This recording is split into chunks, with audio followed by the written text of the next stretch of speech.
Good morning to all. എനിക്ക് കിട്ടിയ topic advisory committee power and duties of company liquidator. ആദ്യം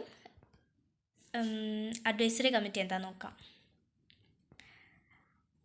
advisory committee എന്ന് പറയുമ്പോൾ തന്നെ നമുക്ക് ആ ഹെഡിങ് തന്നെ കാണുമ്പോൾ നമുക്ക് എന്താണെന്ന് മനസ്സിലാവുന്നുണ്ട് അല്ലേ? എന്താണ് അഡ്വൈസ് പ്രൊവൈഡ് ചെയ്യാനായിട്ട് നമ്മളൊരു ഗ്രൂപ്പ് ഓഫ് പേഴ്സണെ അപ്പോയിൻറ്റ് ചെയ്യുന്നു for the purpose of winding up. Winding അപ്പിൻ്റെ ടൈമിൽ നമുക്ക് കുറച്ച് അഡ്വൈസസ് കിട്ടാനായിട്ട് നമ്മൾ കുറച്ച് പേഴ്സൺസിനെ അപ്പോയിൻറ്റ് ചെയ്യും.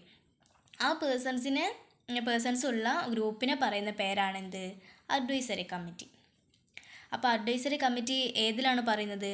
According to companies act 2013 section 287 describe the advisory committee. 287 ഇത് ഡിസ്ക്രൈബ് ചെയ്തിരിക്കുന്നത്. എന്ത്? Advisory committee. Then the tribunal, while passing an order for winding up, constitute an advisory committee to advise the company liquidator and to report to the tribunals on such matter as the tribunal may direct. എന്താണ് പറയുന്നത്? നമ്മുടെ winding അപ്പിൻ്റെ ടൈമിൽ tribunal ഒരു resolution പാസ്സാക്കിയിട്ട് അല്ലെങ്കിൽ ഒരു order പാസ്സാക്കിയിട്ട് ഒരു group of പേഴ്സണെ ദാറ്റ് മീൻസ് ഒരു അഡ്വൈസറി കമ്മിറ്റീനെ അപ്പോയിൻറ്റ് ചെയ്യുന്നുണ്ട്. എന്തിനു വേണ്ടിയിട്ടാണ്? അത് കമ്പനി ലിക്വിഡേറ്റേഴ്സിന് അഡ്വൈസ് പ്രൊവൈഡ് ചെയ്യാൻ വേണ്ടിയിട്ട്.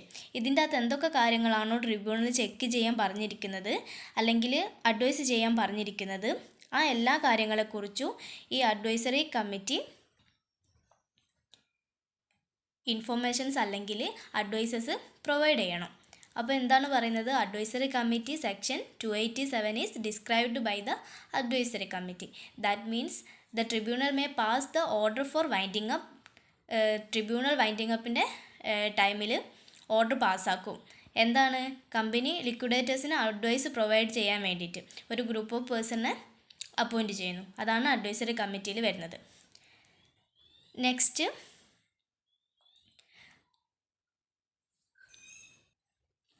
the advisory committee consists of not more than the 12 members. എന്താ പറയുന്നത്? അതായത് അഡ്വൈസറി കമ്മിറ്റിയിൽ ഒരിക്കലും 12 മെമ്പേഴ്സിൽ കൂടുതൽ ആവാനായിട്ട് പാടില്ല. അപ്പോൾ മെമ്പേഴ്സ് എങ്ങനെയായിരിക്കണം? Not more than 12 members. 12 മെമ്പേഴ്സിൽ കൂടാൻ ആയിട്ട് പാടില്ല. അതേപോലെ നമുക്ക് പറയാം, the advisory committee has the right to inspect the books of accounts and other documents, assets and properties of the company within a reasonable time.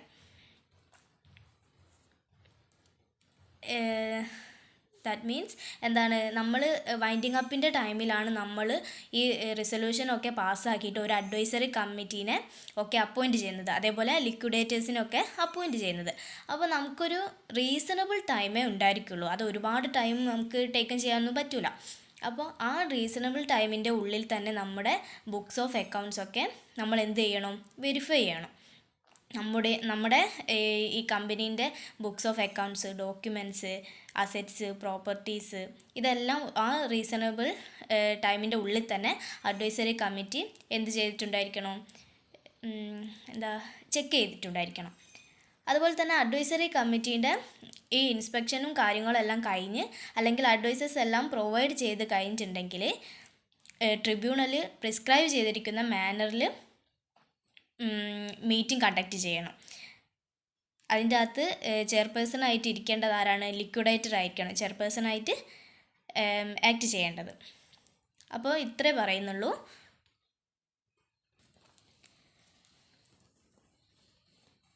Advisory committee എന്ന് പറഞ്ഞിട്ടുണ്ടെങ്കിൽ ലിക്വിഡേറ്റേഴ്സിന് advice provide ചെയ്യാനായിട്ട് ട്രിബ്യൂണൽ സ്പെഷ്യൽ ഓർഡർ കൊടുത്തിട്ട് appoint ചെയ്യുന്ന പേഴ്സണാണ് advisory കമ്മിറ്റിയിൽ വരുന്നത്. അതിൽ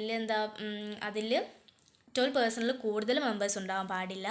അതേപോലെ advisory കമ്മിറ്റിക്ക് എന്തുണ്ട്? Rights of books of accounts, other documents, assets, properties etcetera at a reasonable time and also conducted a meeting by prescribed manner. Okay അല്ലേ? അപ്പോൾ ഇത്രയാണ് അഡ്വൈസറി കമ്മിറ്റിയിൽ പറയുന്നത്. നെക്സ്റ്റ് നമ്മൾ നോക്കാൻ പോകുന്നത് power and duties of A company liquidator. അത് section two 90 കേട്ടോ. അപ്പോൾ മെയിനായിട്ടുള്ള ഡ്യൂട്ടിയാണ് പറയുന്നത്. ഫസ്റ്റ് ഡ്യൂട്ടി എന്താ നോക്കാം. To conduct the winding up process.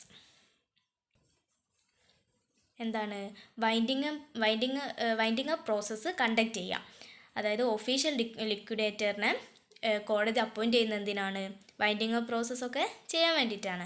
ആ പറഞ്ഞ പ്രോസസ്സൊക്കെ കണ്ടക്ട് ചെയ്യുക എന്നുള്ളതാണ് കമ്പനി ലിക്വിഡേറ്ററിൻ്റെ പ്രൈമറി ഡ്യൂട്ടി എന്ന് പറയുന്നത്. ഒരു കമ്പനി ലിക്വിഡേറ്റർ ആവുമ്പോൾ അതിൽ വരുന്ന അസറ്റ്സ് എല്ലാം റിയലൈസ് ചെയ്തിട്ട് ആ ഫണ്ടിൽ നിന്ന് ലയബിലിറ്റീസ് എല്ലാം പേ ഓഫ് ചെയ്തിട്ട് എന്തെങ്കിലും സർപ്ലസ് ഉണ്ടെന്നുണ്ടെങ്കിൽ അത് ഷെയർ ഹോൾഡേഴ്സിന് അത് ഡിവൈഡ് ചെയ്ത് കൊടുക്കുക. ഇതാണ് ഒഫീഷ്യൽ ലിക്വിഡേറ്ററിൻ്റെ പ്രൈമറി ഡ്യൂട്ടി എന്ന് പറയുന്നത്. നെക്സ്റ്റ് സെക്കൻഡ് ഡ്യൂട്ടി എന്താ? To submit the preliminary report to the tribunal.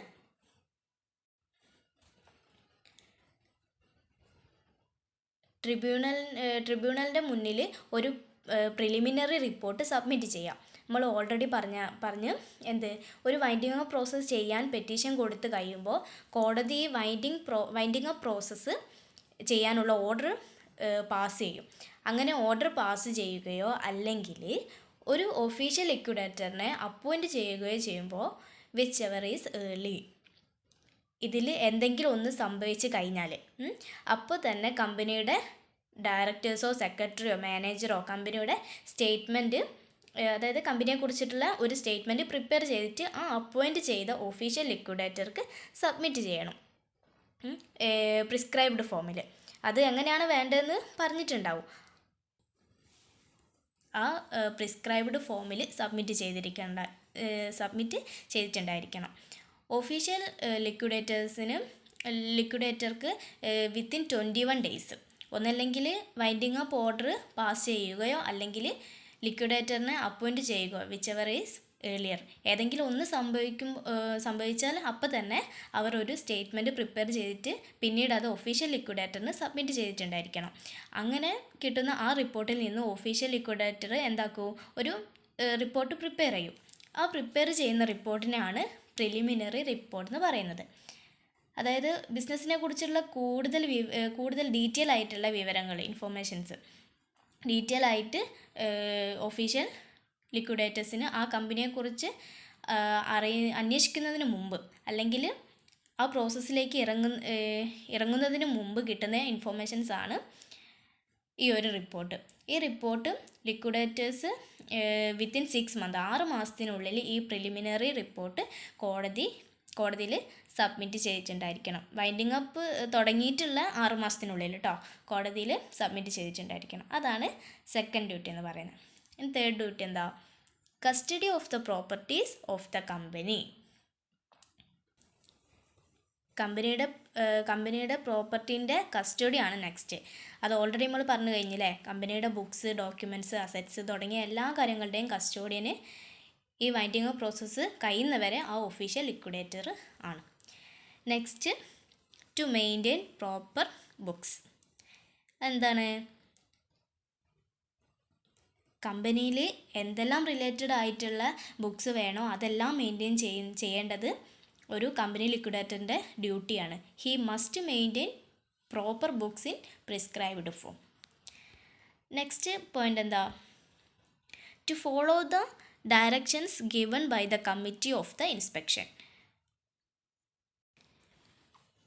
ഈ ഇൻസ്പെക്ഷൻ ഇവിടെ എന്താ ഉദ്ദേശിക്കുന്നത് വെച്ചാൽ ലിക്വിഡേഷൻ പ്രോസസ്സിൻ്റെ ടൈമിൽ ലിക്വിഡേറ്റർക്ക് 2 ടൈപ്സിലാണ് അവർക്ക് ഡയറക്ഷൻസ് കിട്ടുക.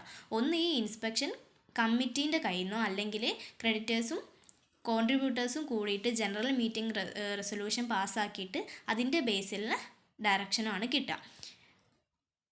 അവർ പറയുന്ന ഏത് ഡയറക്ഷനാണ് അനുസരിക്കണം എന്നുള്ളത് ഈ ഒഫീഷ്യൽ ലിക്വിഡേറ്ററിന് ഉള്ള ഡ്യൂട്ടിയാണ്. ബൈ ചാൻസ് ഇവർ 2 പേരും കമ്പനി ഇൻസ്പെക്ഷനും അതേപോലെ ക്രെഡിറ്റേഴ്സ് കോൺട്രിബ്യൂട്ടേഴ്സിൻ്റെ കമ്മിറ്റീൻ്റെ ഡയറക്ഷനും തമ്മിൽ എന്തെങ്കിലും കാരണവശാൽ ഒരു ഡിഫറൻറ്റ് വന്നാൽ ഒഫീഷ്യൽ ലിക്വിഡേറ്റേഴ്സിനും ഫൈനൽ ഡിസിഷൻ എടുക്കേണ്ടത് കമ്മിറ്റി ആൻഡ് ക്രെഡിറ്റേഴ്സ് കോൺട്രിബ്യൂട്ടേഴ്സിൻ്റെ ഡിസിഷൻസാണ്. Okay. Next to call the meeting of creditors and contributors. അതായത് ലിക്വിഡേഷൻ പ്രോസസ്സ് നടത്തുന്നത് തന്നെ ഇവരുടെ ഒരു പെറ്റീഷൻ പ്രകാരമാണ്. അപ്പോൾ ഇവരുടെ ഈ മീറ്റിംഗ് വിളിക്കേണ്ടത് അത്യാവശ്യമല്ലേ? അപ്പോൾ അതൊക്കെ ഇൻഫോം ചെയ്യേണ്ട ഡ്യൂട്ടി ആർക്കാണ്? ഈ ലിക്വിഡേറ്ററിൻ്റെ ഡ്യൂട്ടിയാണ്. നെക്സ്റ്റ് ലാസ്റ്റ് പോയിന്റ്, മെയിനായിട്ടുള്ള പോയിന്റ് മാത്രമാണ് പറയുന്നത്. അതിൽ last point, to present an account to the court. നമ്മൾ ഓൾറെഡി പറഞ്ഞു കഴിഞ്ഞു, ഇതൊരു എന്താണ് ടൈം പീരീഡ് എടുക്കുന്ന ഒരു പ്രോസസ്സാണ് അല്ലേ? സപ്പോസ് ഇപ്പോൾ മോർ ദാൻ 1 ഇയർ എടുക്കുകയാണെങ്കിൽ ഇയർലി 2 ടൈംസ് അക്കൗണ്ട്സ് കോടതിയിൽ റിപ്പോർട്ട് ചെയ്യേണ്ടതാണ്. എന്തിൻ്റെ accounts? Office receipts and payments. ലിക്വിഡേറ്റേഴ്സിൻ്റെ റെസിപ്റ്റ്സ് ആൻഡ് പേയ്മെൻറ്റ്സ് അക്കൗണ്ട് കോടതിയിൽ സബ്മിറ്റ് ചെയ്യണം ട്വൈസ് ഇൻ എ ഇയർ. അതായത് ഒരു ഇയറിൽ 2 പ്രാവശ്യമെങ്കിലും. ഇങ്ങനെയുള്ള അക്കൗണ്ട്സിൻ്റെ റിപ്പോർട്ട്സ് കോടതി അതിൻ്റെ ഒരു കോപ്പി രജിസ്റ്റർക്ക് ഫയൽ ചെയ്യാൻ വേണ്ടിയിട്ട് സെൻഡ് ചെയ്യും. വേറൊരു കോപ്പി കീപ്പ് ചെയ്യും. എന്തിനാണ്? ഈ ക്രെഡിറ്റേഴ്സിനോ കോൺട്രിബ്യൂട്ടേഴ്സിനോ ഇൻസ്പെക്ഷൻ നടത്താൻ വേണ്ടിയിട്ട് ഒരു കോപ്പി മാറ്റി വെക്കും. അപ്പോൾ ഇത്രയുമാണ് കമ്പനി ലിക്വിഡേറ്ററിൻ്റെ മെയിനായിട്ട് വരുന്ന ഡ്യൂട്ടീസ്. ഇത്രയേ ഉള്ളൂ. അപ്പോൾ താങ്ക് യു.